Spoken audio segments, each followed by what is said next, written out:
जिंदगी खेलती भी उसी के साथ है जो खिलाड़ी बेहतरीन होता है।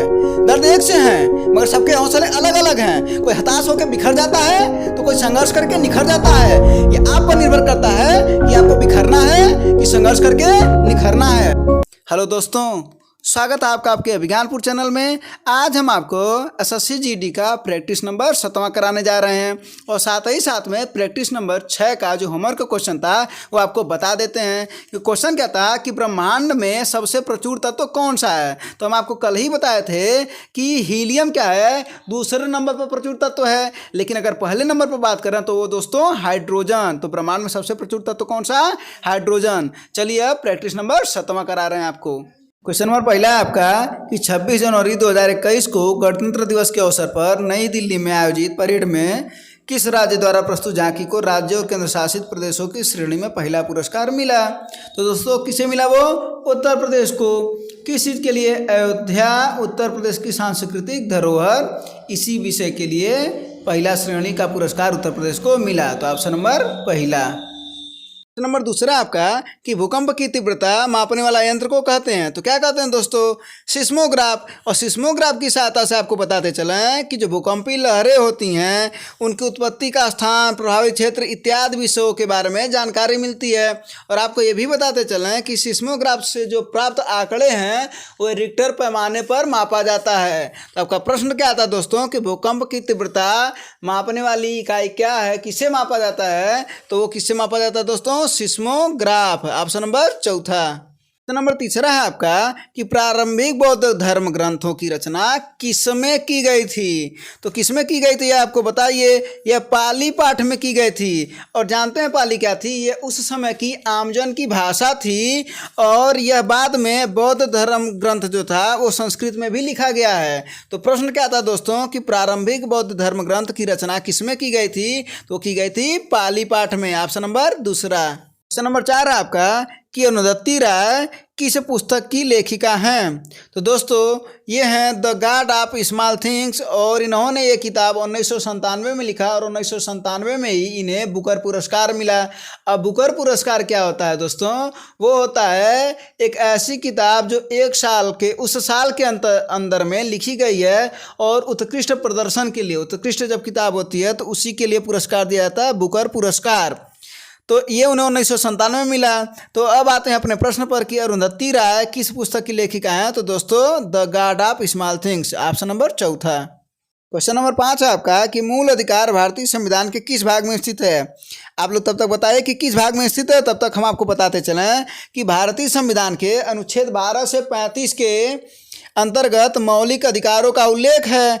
और ये मौलिक अधिकार कहाँ से लिए गए हैं दोस्तों? तो ये लिए गए हैं संयुक्त राज्य अमेरिका से। और पहले मौलिक अधिकार कितने थे? 7। और अब कितने हैं दोस्तों? 44वां संविधान संशोधन 1978 में संपत्ति का अधिकार को मूल अधिकार नहीं रहा और वो क्या बना दिया गया? विधिक अधिकार बना दिया गया। तो दोस्तों अब अगर बात करें कि मूल अधिकार कितने हैं तो दोस्तों वो है 6। और अब आप आते हैं अपने प्रश्न पर कि मूल अधिकार भारतीय संविधान के किस भाग में वर्णित है? तो वह है दोस्तों तीसरे भाग में, अनुच्छेद 12 से 35। तो ऑप्शन नंबर चौथा।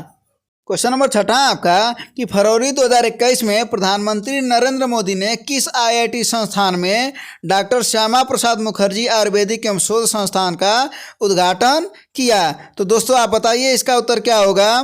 तो वो है आईआईटी खड़गपुर। तो इसका उत्तर होगा ऑप्शन नंबर चौथा।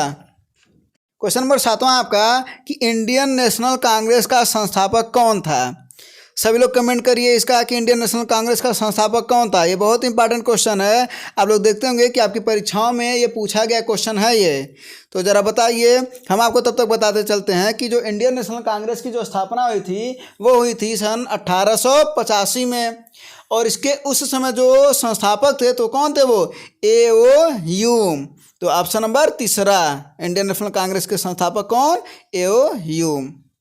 प्रश्न आपका कि एकाधिकार शब्द किससे संबंधित है? तो दोस्तों एकाधिकार शब्द संबंधित है पूंजीवाद से। और एकाधिकार क्या होता है जानते हैं? तो एकाधिकार उस स्थिति को कहते हैं कि जब उद्योग में एक ही फर्म होता है, अर्थात एक ही मालिक होता है, तो उसी को कहते हैं एकाधिकार। तो दोस्तों क्या होता है एकाधिकार? वही होता है पूंजीवाद का एक उदाहरण है। तो ऑप्शन नंबर पहला। क्वेश्चन नंबर 9 आपका कि कामाख्या मंदिर भारत के किस आधुनिक राज्य में स्थित है। आप लोग तब तक बताइए कि किस राज्य में स्थित है, तब तक ये हम बताते हैं कि ये कहाँ है। तो यह मंदिर नीलांचल पर्वत पर है और यह कहाँ है, असम की राजधानी दिसपुर के पास गुवाहाटी से लगभग ये 8 से 10 किलोमीटर की दूरी पर स्थित है दोस्तों। तो कहाँ ये स्थित है, ये असम में। तो उत्तर आपका क्या होगा, चौथा। अगला क्वेश्चन आपका कि राज्यसभा के सदस्य का निर्वाचन कितनी अवधि के लिए होता है। आपको बताते चलें कि राज्यसभा की जो अधिकतम सदस्य संख्या होती है वो होती है 250 और राष्ट्रपति द्वारा 12 सदस्यों को राज्यसभा के लिए मनोनीत किया जाता है दोस्तों। और जानते हैं इसका विघटन नहीं हो सकता, यह अस्थायी सदन होता है। राज्यसभा और विधान परिषद आपका अस्थायी सदन होता है, इसका विघटन नहीं हो सकता है। और इसके जो सदस्य की संख्या होती है वो 1/3 सदस्य प्रत्येक 2 वर्ष के बाद से सेवानिवृत्त कर दिए जाते हैं। और इनका जो ये कितने वर्ष के लिए चुने जाते हैं, तो दोस्तों ये चुने जाते हैं 6 वर्ष के लिए। अनुच्छेद 83/क। तो आपका प्रश्न क्या था कि राज्यसभा के सदस्य का निर्वाचन कितनी अवधि के लिए होता है, तो दोस्तों होता है 6 वर्ष। ऑप्शन नंबर चौथा। अगला क्वेश्चन आपका है कि सबसे कम क्षेत्र वाला भारत का पड़ोसी देश कौन है। इसका मतलब ये पूछ रहा है कि सबसे कम क्षेत्र वाला माने क्षेत्रफल की दृष्टि से सबसे कम कौन है जो भारत का पड़ोसी देश है। तो दोस्तों आपको पता होगा कि चारों जो देश हैं ये चारों भारत के पड़ोसी देश हैं। जो श्रीलंका है, आपको बताए थे हम पहले ही कि पाक जल संधि द्वारा भारत से वो अलग होता है। तो आपको बताते चलें कि सबसे जो ज़्यादा, अगर इन 4 में सबसे ज़्यादा एरिया किसका है, क्षेत्र किसका है, तो वो है बांग्लादेश का। उसके बाद से किसका है दोस्तों, नेपाल का। उसके बाद से किसका है, श्रीलंका का। और उसके बाद से किसका है दोस्तों, भूटान का। तो सबसे कम किसका हुआ, भूटान का। तो उत्तर होगा आपका पहला। क्वेश्चन आपका कि विश्व बैंक ने 13 फरवरी 2021 को भारत में सड़क दुर्घटनाओं के आंकड़े जारी किए। तो सड़क दुर्घटनाओं में वैश्विक मौत में भारत की हिस्सेदारी कितनी है। तो दोस्तों पूरे विश्व में 10% मौतें भारत से होती हैं, वो भी कैसे, सड़क दुर्घटनाओं से। और देखिए कितना भयावह बात है। और उत्तर प्रदेश, बिहार, तमिलनाडु, महाराष्ट्र इत्यादि राज्यों में तो दोस्तों कुल 35% हिस्सेदारी, यानी अकेले 100% भारत में से 100% में 35% लोग तो केवल और केवल इन 4 राज्यों में सड़क दुर्घटनाओं के कारण मर जाते हैं। आपसे हम एक बात कहेंगे कि देखिए अपनी गाड़ी की आप स्पीड स्लो रखिए, हेलमेट कहीं भी जाइए आप ज़रूर पहन करके जाइए। ये हमारा आप सभी से विनम्र निवेदन है कि आप जहाँ भी जाइए हेलमेट पहन करके ज़रूर जाइए और अपनी गाड़ी की स्पीड को कंट्रोल में रखिए। चलिए दोस्तों अगले क्वेश्चन पर आते हैं। नंबर 13 आपका कि निम्नलिखित में से कौन सा प्रक्षेपास्त्र वायु से वायु वाला प्रक्षेपास्त्र है। तो दोस्तों वायु से वायु में मारने के लिए कौन, तो आपको बताते चला अस्त्र। ये वायु से वायु में मार करने के लिए प्रक्षेपास्त्र है अस्त्र। और इसका विकास किसके द्वारा किया गया, DRDO। और DRDO का अगर फुल फॉर्म पूछा आपसे कभी तो आपको बता दें कि डिफेंस रिसर्च डेवलपमेंट ऑर्गेनाइजेशन। और इसका आप बताइए कि इसकी स्थापना कब हुई थी, कमेंट बॉक्स में। तो इस दोस्तों इस प्रश्न का उत्तर क्या होगा, अस्त्र। ऑप्शन नंबर चौथा। जो क्वेश्चन है दोस्तों कि गोल गुंबज कहाँ है। चलिए गोल गुंबज के बारे में हम कुछ बताते हैं, तब तक आप उत्तर देते रहिए कमेंट बॉक्स में। तो गोल गुंबज का जो निर्माण है दोस्तों वो बहमनी शासक मोहम्मद आदिल शाह द्वितीय ने शुरू करवाया। लेकिन इसका कार्य खत्म कौन करवाया, तो दोस्तों वो करवाया अली आदिल शाह द्वितीय। और जानते हैं ये कहाँ है, ये है कर्नाटक राज्य के बीजापुर में। तो दोस्तों इस प्रश्न का उत्तर क्या होगा कि गोल गुंबज कहाँ है, तो वो है बीजापुर। ऑप्शन नंबर चौथा।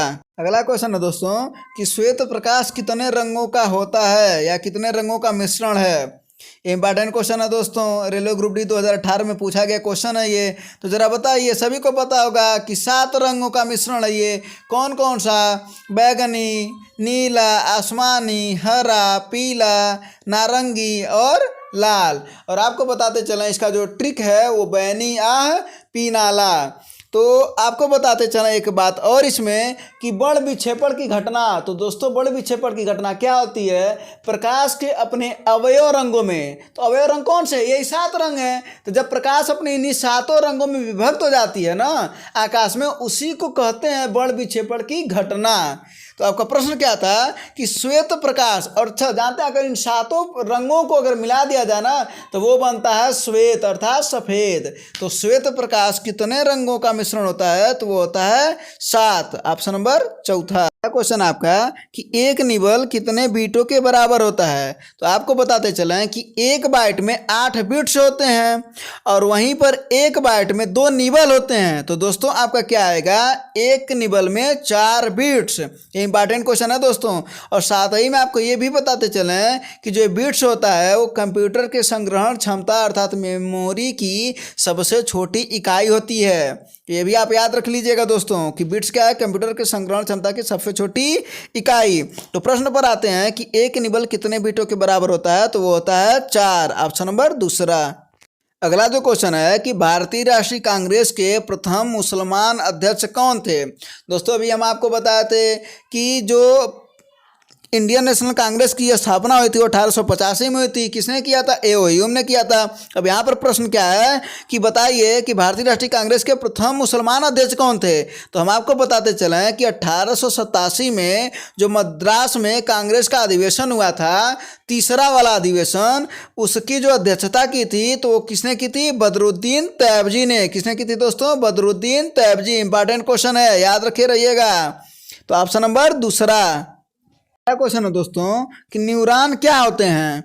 तो न्यूरॉन क्या होते हैं आपको बताएं कि यह तंत्रिका तंत्र की आधारभूत इकाई होती है और मानव शरीर की सबसे लंबी कोशिका भी होती है यह। और जानते हैं इसका कार्य क्या होता है? ये मस्तिष्क से सूचना का आदान प्रदान करता है। जो दिमाग में ख्याल आते हैं या जो विचारों का आदान प्रदान होता है वो इसी का काम होता है। और जानते हैं क्या करता है? इसका कार्य विद्युत रासायनिक संकेत के द्वारा होता है। तो प्रश्न क्या था आपका कि न्यूरॉन क्या होते हैं? तो तंत्रिका तंत्र की आधारभूत इकाई होती है ये।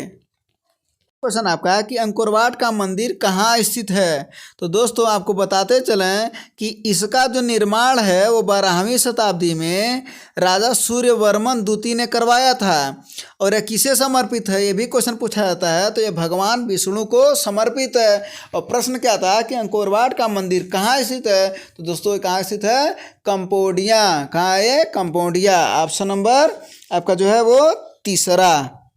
अगला क्वेश्चन आपका कि अंतरिक्ष यात्री को आकाश दिखाई देता है तो किस रंग का दिखाई देता है? आपको बताते चलें कि जो दिन में वायुमंडल में धूल और गैसों के कणों के द्वारा जो सूर्य क्या करता है? नीले रंग का प्रकीर्णन ज़्यादा होता है। सूर्य द्वारा जो नीले रंग का प्रकीर्णन होता है वो ज़्यादा होता है, अर्थात नीले रंग का जो फैलाव होता है वो ज़्यादा होता है। लेकिन अगर वहीं पर बात करें कि जब आप अंतरिक्ष में जाएंगे तो अंतरिक्ष में जो वायुमंडल क्या होता है वहाँ पर नहीं होता है दोस्तों। तो जब अंतरिक्ष में वायुमंडल रहेगा ही नहीं तो नीले रंग का फैलाव तो हो नहीं पाएगा। वहीं पर अंतरिक्ष नीला रंग का दिखाई देता है लेकिन वहाँ पर तो वायुमंडल है नहीं। तो जब वायुमंडल नहीं है तो उसी के कारण क्या कौन सा कलर दिखाई देता है दोस्तों? तो आकाश का रंग उस समय क्या होता है? काला दिखाई देता है। तो अंतरिक्ष यात्री को आकाश किस कलर का दिखाई देता है? किस रंग का दिखाई देता है? तो वो है काला। ऑप्शन नंबर चौथा। क्वेश्चन है कि नवीनतम जानकारी के अनुसार भारत के किस राज्य में देश का सबसे बड़ा तैरता हुआ सौर ऊर्जा संयंत्र स्थापित किया गया? दोस्तों ये देश का सबसे बड़ा तैरता हुआ, जल पर तैरता हुआ ऊर्जा संयंत्र स्थापित किया गया। तो ये कहाँ किया गया? तेलंगाना में। और इसकी क्षमता की बात करें तो कितनी है दोस्तों? 100 मेगावाट। और अगर बात करें इसकी स्थापना किसने किया तो NTPC लिमिटेड द्वारा इसकी स्थापना किया गया, जो महारत्न कंपनी है। तो इस प्रश्न का उत्तर क्या होगा कि देश का सबसे बड़ा तैरता हुआ सौर ऊर्जा संयंत्र कहाँ स्थापित किया गया? तो दोस्तों वो है तेलंगाना। ऑप्शन नंबर तीसरा। क्वेश्चन आपका कि निम्नलिखित में से किस विषय पर नोबेल पुरस्कार नहीं दिया जाता है? तब तक आप लोग उत्तर दीजिए और नोबेल पुरस्कार के बारे में आपको हम बताते हैं। तो इसकी स्थापना किसके द्वारा हुई थी? अल्फ्रेड नोबेल के द्वारा इसकी स्थापना 1901 में हुई। और ये जानते हैं कितने क्षेत्रों में दिया जाता है दोस्तों? ये 6 क्षेत्रों में दिया जाता है कुल। शांति, साहित्य, भौतिक, रसायन, चिकित्सा और अर्थशास्त्र। वहीं बात करें लेकिन अर्थशास्त्र की तो अर्थशास्त्र में कब दिया गया नोबेल पुरस्कार दोस्तों? तो 1969 में। और अब बात करें तो गणित के क्षेत्र में नोबेल पुरस्कार नहीं दिया जाता है दोस्तों, तो इसके क्षेत्र में क्या दिया जाता है? एबल पुरस्कार। याद रखे रहिएगा दोस्तों कि गणित के क्षेत्र में सबसे जो बड़ा पुरस्कार है वो है एबल पुरस्कार। तो इस प्रश्न का उत्तर क्या होगा कि किस विषय पर नोबेल पुरस्कार नहीं दिया जाता है? तो वह है गणित, ऑप्शन नंबर पहला। अगला क्वेश्चन है कि एल्यूमिनियम किससे प्राप्त किया जाता है? तो दोस्तों एल्यूमिनियम मुक्त अवस्था में नहीं पाई जाती है, ये मिश्रण की अवस्था में पाई जाती है। और जानते हैं एल्यूमिनियम का जो प्रमुख अयस्क होते हैं वो कौन कौन होते हैं? अयस्क जानते क्या होते हैं? उसी से यह प्राप्त किया जाता है। तो आपको अयस्क बताते हैं जो एल्यूमिनियम के, वो है बॉक्साइट, फेल्सपार, क्रायोलाइट, ये सब एल्यूमिनियम के अयस्क हैं। तो दोस्तों इस प्रश्न में आपका जो उत्तर सही होगा वो होगा एल्यूमिनियम किससे प्राप्त किया जाता है? वो होगा बॉक्साइट, ऑप्शन नंबर चौथा। प्रश्न है 24 नंबर कि निम्नलिखित में से कौन सा पुरुषों में लिंग गुणसूत्रों के जोड़े को दर्शाता है? आपको बताते चलें कि मानव में कुल 46 गुणसूत्र होते हैं, जिसमें से 22 जोड़े जो होते हैं वो होते हैं आटोसोम, और जो 23वां जोड़ा होता है उसको कहते हैं लिंग गुणसूत्र। और महिलाओं में जो 23वां जोड़ी होती है गुणसूत्र की वो होता है यक्ष यक्ष, और जबकि पुरुष में क्या होता है दोस्तों? यक्ष वाई। तो आपका प्रश्न क्या था कि निम्नलिखित में से कौन सा पुरुष में लिंग गुणसूत्रों के जोड़े को दर्शाता है? तो दोस्तों पुरुष में क्या अभी अभी आपको बताएं यक्ष वाई, और अगर वही महिला में पूछता तो क्या उत्तर होता दोस्तों? यक्ष यक्ष। याद रखे रहिएगा। तो इस प्रश्न का उत्तर होगा यक्ष वाई, ऑप्शन नंबर पहला। इस आपका कि मेन काम्प के लेखक कौन हैं? तो दोस्तों यह हिटलर की आत्मकथा है। जो मेन काम्प है ये बहुत इंपॉर्टेंट क्वेश्चन है, याद रखे रहिएगा। सुनिए कि मेन काम्प हिटलर की आत्मकथा है। इसने एक नारा दिया था, एक राष्ट्र एक नेता। और आपको पता होगा कि इसे जर्मनी का तानाशाह भी कहा जाता है। तो 1920 में इसने एक नाजी दल की स्थापना की और 1933 में इस जर्मनी का चांसलर भी बन गया। जानते हैं 30 अप्रैल 1945 को हिटलर ने आत्महत्या कर ली। तो दोस्तों प्रश्न क्या था कि मेन काम्प के लेखक कौन? तो वो हिटलर, ऑप्शन नंबर पहला। क्वेश्चन नंबर 26 और आपका होमवर्क क्वेश्चन क्या है?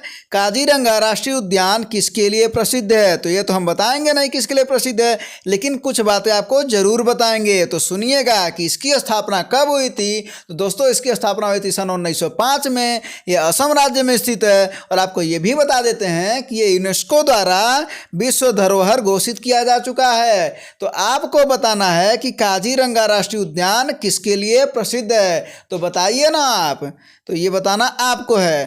धन्यवाद, जय हिंद।